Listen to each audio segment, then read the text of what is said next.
শহরের খুব নামি দামি জায়গায় একটা প্রোগ্রাম আয়োজন করা হয়েছে, গেট টুগেদার প্রোগ্রাম। সেখানে একজন সফল ব্যক্তি আসবেন। তো হয় কি, কোনো একটা প্রোগ্রামে যদি কোনো সফল ব্যক্তি আসেন, দেখা যায় যে আমরা সবাই চেষ্টা করি সেখানে যাবার এবং ওই সফল ব্যক্তিটির সাথে কথা বলবার, যে কিভাবে উনি সফল হয়েছে, কিভাবে উনি এত তাড়াতাড়ি নাম কামিয়েছে। এটার প্রতি আমাদের সবার খুব আকর্ষণ আর কি। আমরা চাই সবাই এই কাজগুলো করতে, যে যেমনই হই না কেন এটা চাই। তো ওই প্রোগ্রামেও তার ব্যতিক্রম নয়, অনেক মানুষ গিয়েছে এবং সবাই না ওই সফল ব্যক্তিকে একই প্রশ্ন করছে যে কিভাবে আপনি নিজেকে পরিবর্তন করেছেন, এত সফলতা পেয়েছেন, আমাদেরকে একটু বলুন। লোকটি দেখলো প্রচুর মানুষ তাকে একই প্রশ্ন করছে। তো সে বলল যে আপনারা যদি সফল হতে চান তাহলে আমার সাথে আমার বাড়িতে চলুন। তো সবাই রাজি হয়ে গেল, চলুন আপনার সাথে আপনার বাড়িতে যাব। এত বড় সুযোগ কি কেউ হাতছাড়া করতে চায়? উনার সাথে অনেক মানুষ তার বাড়িতে গেলেন।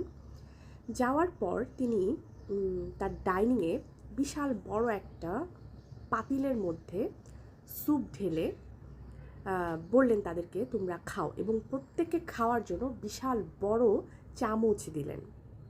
দেখা গেল ওই চামচ দিয়ে যখন প্রত্যেক গেস্ট খাওয়া শুরু করলো, কেউ কারো চেহারার উপরে স্যুপ ফেলে দিচ্ছে, কেউ কারো জামার উপরে স্যুপ ফেলে দিচ্ছে, মানে কেউ খেতে পারলো না।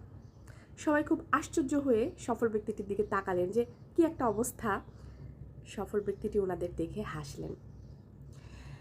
তারপর তিনি করলেন কি, একটা বড় চামচ নিয়ে, সফল ব্যক্তিটি একটা বড় চামচ নিয়ে সেখান থেকে পাতিল থেকে স্যুপ উঠিয়ে আরেকজনকে খাইয়ে দিলেন এবং খুব সুন্দরভাবে খাওয়াতে পারছেন। এটা দেখে প্রত্যেকে তাদের চামচ দিয়ে স্যুপ উঠিয়ে একজন আরেকজনকে খাওয়াতে লাগলো এবং সবাই খেতে পারলো।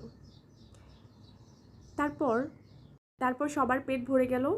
একজন আরেকজনকে খাওয়ানোর মাধ্যমে একজন আরেকজনের পেট ভরে গেল। আসলেই তাই, এটাই সবথেকে বাস্তব ব্যাপার যে সফল হবার, আমরা আসলে নিজেদের পেট ভরবার চেষ্টা করি তো যে কোনো উপায়, যে কোনো পরিস্থিতিতে সফল হওয়া মানে আমাদের কাছে মনে হয় যেন আমাদের নিজেদের আখের গুছাতে হবে আগে।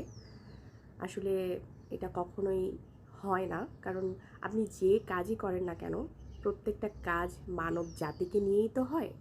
আপনি যাই বিক্রি করেন, যে ব্যবসাই করেন, যে কাজই করেন, কখনো এমন হয় না যে আপনি অযথা কোনো কাজ করছেন, তাই না?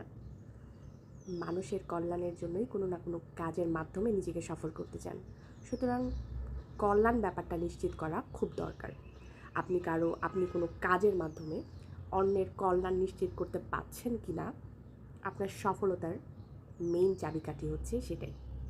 যে মানুষকে দিতে পছন্দ করে আর যে শুধু নেয়, তার থেকে ওই দেনেওয়ালা লোকটি বেশি লাভজনক ভূমিকায় থাকে। উপরওয়ালার রহমত, মানুষের দোয়া তাকে সব কিছু থেকে আগিয়ে নিয়ে যায়, সব কিছু থেকে।